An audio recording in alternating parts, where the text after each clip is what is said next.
Hello दोस्तों, कैसे आप सब। आशा करता हूँ बहुत बेहतरीन होंगे, शानदार होंगे। वीडियो में हमने बात करी थी कि हमारे यूट्यूब चैनल के माध्यम से आप लोगों को क्लास 6 से 12 तक संपूर्ण विषय की तैयारी करवाई जाएगी, जिसमें मैंने बात किया था कि हमारे यूट्यूब चैनल के माध्यम से मैथमेटिक्स, फिजिक्स, केमिस्ट्री सभी सिलेबस को कवर किया जाएगा एग्जाम ओरिएंटेड। तो दोस्तों, आज से मैं एक सीरीज स्टार्ट करने वाला हूं, जिसे हम लोग फाउंडेशन क्लास बोलेंगे, क्लास 10th का। तो दोस्तों, आज की वीडियो में मैं क्लास 10th का एक महत्वपूर्ण चैप्टर त्रिकोणमिति स्टार्ट करने वाला हूं। तो दोस्तों, ये त्रिकोणमिति जो है बोर्ड एग्जाम की दृष्टि से बड़ा इम्पोर्टेंट भूमिका निभाती है, क्योंकि इसी चैप्टर से 20 से 25 प्रश्न लगभग बोर्ड एग्जाम में पूछे जाते हैं। 20 से 25 प्रश्न बोर्ड एग्जाम में पूछे जाते हैं। तो हम लोग समझते हैं कि त्रिकोणमिति का अर्थ क्या होता है। आखिरकार ये जो त्रिकोणमिति है, ये वर्ड आया कहाँ से।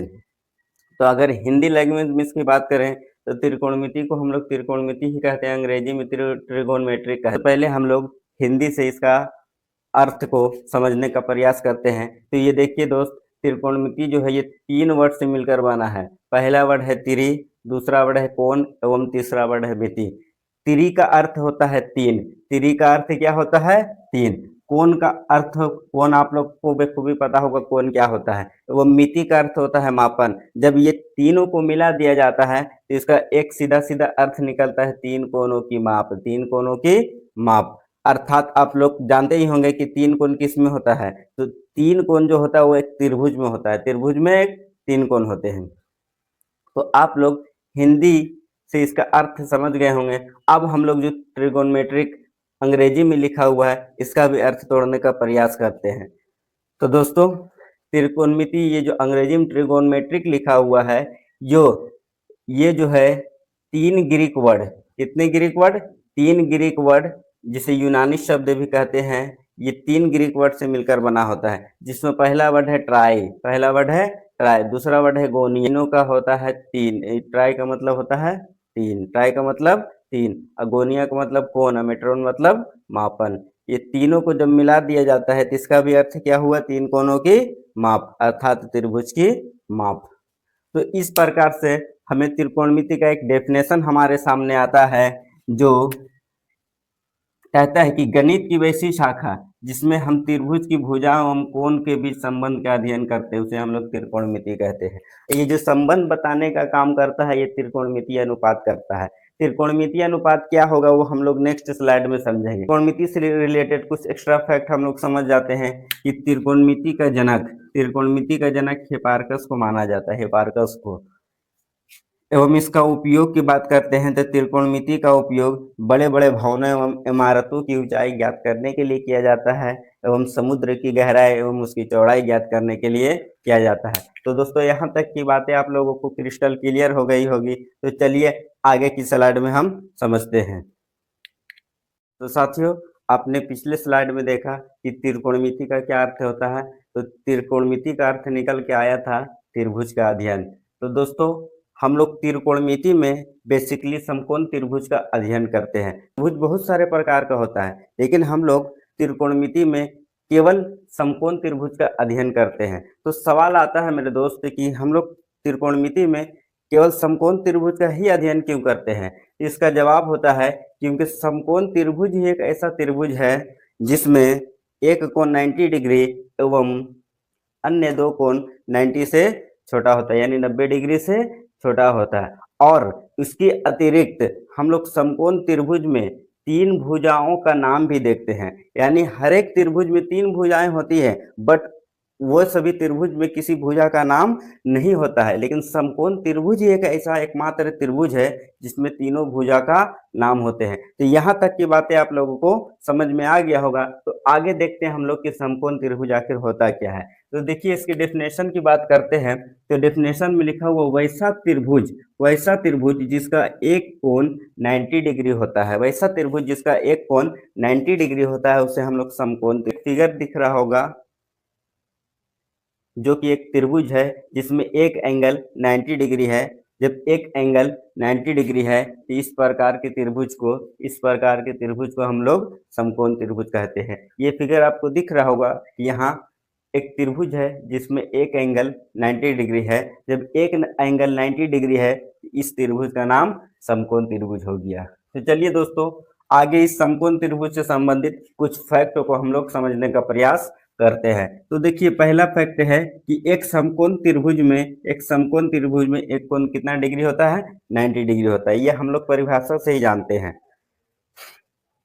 अगला बात हम लोग समझेंगे तो बाकी दो कोण जो होता है, यानी एक एंगल 90 डिग्री होता है, ये दोनों बचा हुआ है ये एंगल। तो बाकी ये जो दोनों शेष कोण बचा है 90 डिग्री से हमेशा छोटी होती है। ये जो शेष दो कोण बचे हुए हैं, इसका मान 90 डिग्री से हमेशा छोटा होता है। जो कोण 90 डिग्री से छोटा होता है उसे हम न्यून कोण कहते हैं। जो एंगल 90 डिग्री से छोटा होता है उसे हम न्यून कोण कहते हैं। न्यून कोण को दिखाने के लिए हम अल्फा, बीटा, थीटा, फाई एवं गामा जैसे लेटर का उपयोग करते हैं। तो देखिए दोस्त, आगे अगला पॉइंट में हम लोग समझते हैं कि समकोण त्रिभुज में 90 के सामने वाली भुजा। अब देखिए, हम लोग तो जान चुके हैं इस समकोण त्रिभुज क्या होता है। समकोण त्रिभुज में एक कोण 90 डिग्री होता है, बाकी दो कोण 90 से छोटा होता है, जिसे हम लोग न्यून कोण कहते हैं। अब बताइए, जब एक त्रिभुज में तीन कोण होते हैं तो त्रिभुज में तीन कोण के साथ साथ तीन भुजाएं भी होती है, तीन भुजाएं भी होती हैं। तो समकोण त्रिभुज की भुजाओं की बात किया जाए, जिसमें तीन भुजाएं होती हैं, जिनमें तीनों का नाम होता है। एक का नाम है कर्ण, दूसरा का नाम आधार और तीसरा का नाम है लंब। एक कर्ण, दूसरा आधार, तीसरा लंब। तो हम लोग अब इसी बात को हम लोग समझते हैं कि आखिरकार ये जो समकोण त्रिभुज में तीनों भुजाएं हैं, इसका नाम क्या है और ये कहाँ कहाँ स्थित है। तो तीनों भुजाओं की स्थिति को हम लोग देखते हैं। तो देखिए, समकोण त्रिभुज में 90 डिग्री के सामने वाली जो भुजा होती है, 90 डिग्री के सामने वाली भुजा, ये 90 डिग्री है, इसके जस्ट सामने वाली भुजा को हम लोग कर्ण कहते हैं। क्या कहते हैं? कर्ण। इसको अंग्रेजी में हाइपोटेनियस बोला जाता है, हाइपोटेनियस कहा जाता है, हाइपोटेनियस कहा जाता है। इसीलिए इस कर्ण को हम लोग H से डिनोट करते हैं। किससे डिनोट करते हैं? H से। उसके बाद शेष दो भुजाओं को लंब एवं आधार कहते हैं। ये जो दोनों शेष भुजाएं बची हुई, ये दोनों शेष भुजाएं बची हुए, इनमें हम एक को कर्ण बोलेंगे, एक को आधार बोलेंगे। अब सवाल ये आता भाइयों कि कर्ण कौन होगा सर? सॉरी, शेष दो भुजाएं जो बचा हुआ है उन्हें हम आधार एवं लंब कहते हैं। अब सवाल ये आता है भाइयों कि लंब एवं आधार कौन होते हैं।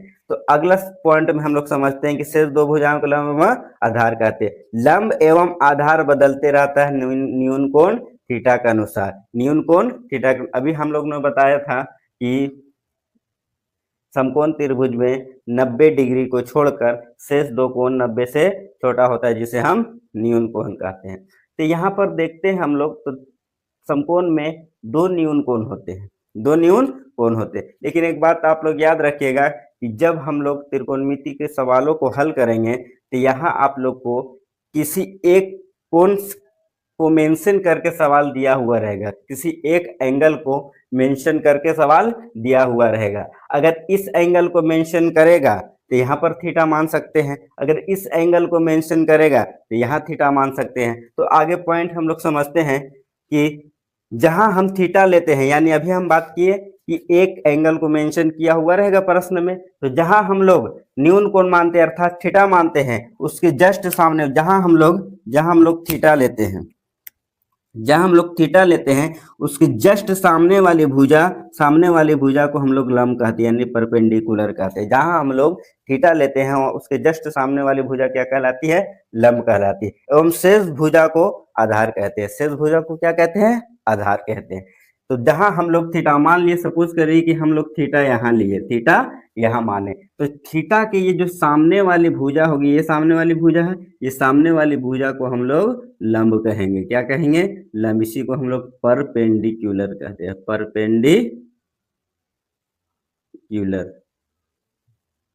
परपेंडिकुलर कहते हैं। यहाँ तक की बातें आप लोगों को क्रिस्टल क्लियर समझ में आई होगी मेरे दोस्त। तो आगे हम समझते हैं, तो जहां हम लोग थीटा लेते हैं उसके सामने वाली भुजा लंब कहलाती है। अब जो शेष भुजा बचा हुआ है, बताइए उसका नाम क्या होगा? तो आप लोग जानते होंगे कि एक कर्ण हो गया, दूसरा लंब हो गया, तो शेष क्या बचा? आधार ही ना बचा। तो ये हो गया आधार। ये क्या हो गया? आधार। आधार को हम लोग बेस कहते हैं। क्या कहते हैं? बेस कहते हैं, बेस, आधार, इसको बेस कहते हैं, इसलिए हम लोग इसे बी से सूचित करते हैं। तो हम लोग उसको भी समझ लेते हैं कि करने को हमेशा एच से सूचित करते हैं, आधार को बी से, और लंब को पी से सूचित करते हैं, यानी इसको परपेंडिकुलर कहते हैं। यहाँ तक की बातें आप लोगों को बहुत अच्छी तरीके से समझ में आ गई होगी मेरे दोस्त। आगे हम समझते हैं कि सपोज करिए ये थीटा यहाँ की जगह अगर यहाँ होती, तो अगर थीटा, ये तो 90 डिग्री हमेशा फिक्स है, और 90 के सामने से है, 90 के सामने जो भुजा है वो भी फिक्स है, 90 डिग्री के सामने जो भुजा है वो फिक्स है। इस भुजा को हम लोग क्या कहते हैं, कर्ण कहते हैं। क्या कहते हैं, कर्ण। इसको एस से सूचित करते हैं। अब बताइएगा, अगर थीटा यहाँ लिए तो हम बता चुके हैं बाबू कि लंब एवं आधार का मान थीटा के अकॉर्डिंग चेंजेबल है, हमेशा थीटा के अकॉर्डिंग बदलते रहता है, बट कर्ण जो होता है हमेशा फिक्स रहती है, 90 डिग्री के सामने हमेशा कर्ण होती है। और ये जो न्यून कोण के अनुसार हमारा आधार एवं लंब बदलते रहता है। जहां हम लोग थीटा मानेंगे उसके जस्ट सामने वाली भुजा को हम लोग लंब कहते हैं, यानी अब की बार ये लंब हो गया, इसको परपेंडिकुलर पी कहते हैं। जो शेष बचा हुआ है ये क्या कहलाएगा, इस बार आधार कहलाएगा। तो आप लोगों ने देखा कि ऊपर के त्रिभुज में लंब का काम ये किया, मतलब लंब ये था, आधार ये था, लेकिन नीचे के त्रिभुज में लंब ये हो गया, आधार हो गया, अर्थात ये थीटा के अनुसार इसका मान चेंज हो गया। तो ये बात आप लोग अपना माइंड में फिट रखिएगा। तो दोस्तों, समकोण त्रिभुज से संबंधित एक और महत्वपूर्ण बात को समझते हैं, जिसे हम लोग पाइथागोरस प्रमेय कहते हैं। क्या कहते हैं, पाइथागोरस प्रमेय। ये क्या होता है, क्या है ये हम लोग आगे जब त्रिभुज चैप्टर पढ़ेंगे तब समझेंगे, लेकिन यहाँ बस सीधा मोटा मोटा बात आप ये याद रखिएगा कि पाइथागोरस प्रमेय समकोण त्रिभुज से रिलेटेड एक प्रमेय है। किससे रिलेटेड है, तो समकोण त्रिभुज से रिलेटेड है। किससे आपसे कोई पूछे कि बताइए भैया पाइथागोरस प्रमेय कौन सा त्रिभुज से संबंधित है, तो आपका सीधा जवाब आना चाहिए भैया इस समकोण त्रिभुज से रिलेटेड पाइथागोरस प्रमेय होता है। यहाँ हम लोग देखते हैं कि पाइथागोरस प्रमेय कहता है कि किसी समकोण त्रिभुज में कर्ण का वर्ग लंब का वर्ग एवं आधार के वर्ग, लंब का वर्ग एवं आधार के वर्ग के योगफल के बराबर होता है। ये बात याद रखिएगा। तो कर्ण को हम लोग एच बोलते हैं, तो एच स्क्वायर बराबर लंब को पी प्लस बी स्क्वायर। ये बात आप लोग माइंड में फिट कर लीजिएगा। तो दोस्तों, मैं उम्मीद करता हूं कि मैंने जितनी भी बातें आप लोगों को बताई है वो आप लोग के माइंड में क्रिस्टल तरीके से फिट हो गया होगा। तो दोस्तों, आज के लिए काफ़ी है। तो मिलते हैं फिर अगली वीडियो में, और अगला कंसेप्ट जो भी फैक्ट हो गया वो सब पर बात हम लोग करेंगे। तो मिलते हैं एक नेक्स्ट वीडियो में। तब तक के लिए स्वस्थ रहिए, शानदार रहिए, और अपने पढ़ाई को कंटिन्यूअसली इसी तरह से करते रहिए। तो जय हिंद, जय भारत।